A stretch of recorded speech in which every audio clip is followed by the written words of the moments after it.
Rentoudu.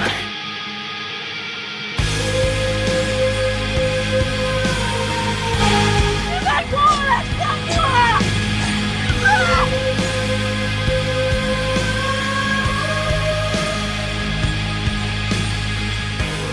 Mä nyt vaan millään jaksaisi.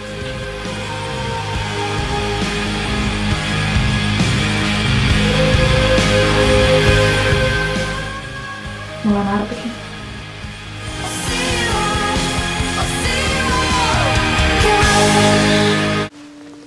Huomenta. Millainen olo? Tekisi mieli nousta, mutta ei vaan jaksa. Kaikki pitää mua ihan hulluna. Eikä pidä. Pitään. Kaikki paitsi Jaakko.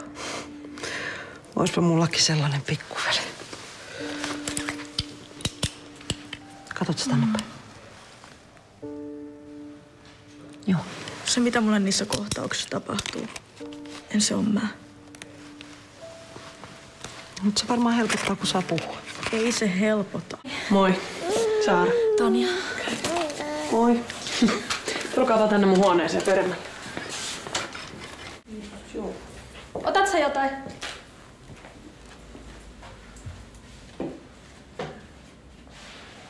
Onks sulla imuria? Joo. On mulla tällainen imurin. Tällainen imurin. Joo. Ruvetaan siinä.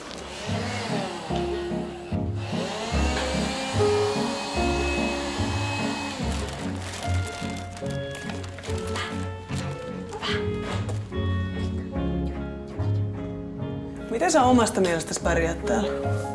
Onhan täällä vähän sotkusta. Mutta Tuikku voi hyvin. Saat sä ruokaa laittaa? Osaan mä käyttää mikroa.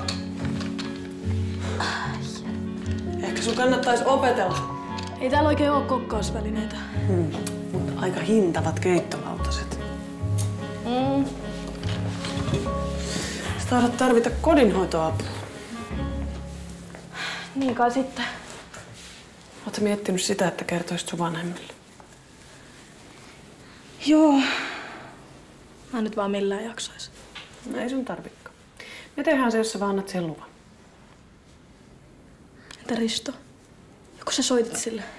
En oo vielä soittanut. Pelottaako se sua? Onko se väkivaltainen? Ei. Ainakaan mun tietääkseni. Mutta en mä sitä niin hyvin tuntenutkaan. Vierailu Metallican Tukholmamiehenä. Siellä Tukholman Globenin keikalla. Ajattele. Joo, mä ajattelen. 2 iltana.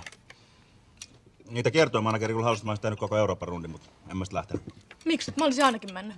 No, kun siinä olisi ollut 25 keikkaa ja mä olin jo luvannut tehdä noin Beyoncén keikat tuolla Tukholmassa ja Göteborgissa.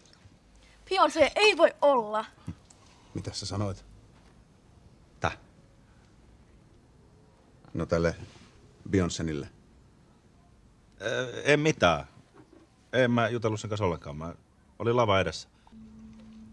Hei, oot syönyt jo? Mennään juttelemaan mun huoneeseen lisää. Tuu!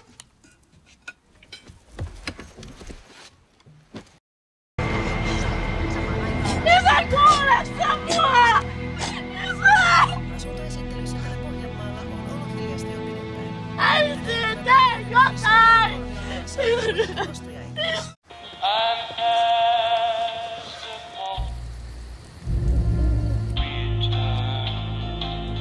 Rentoudu.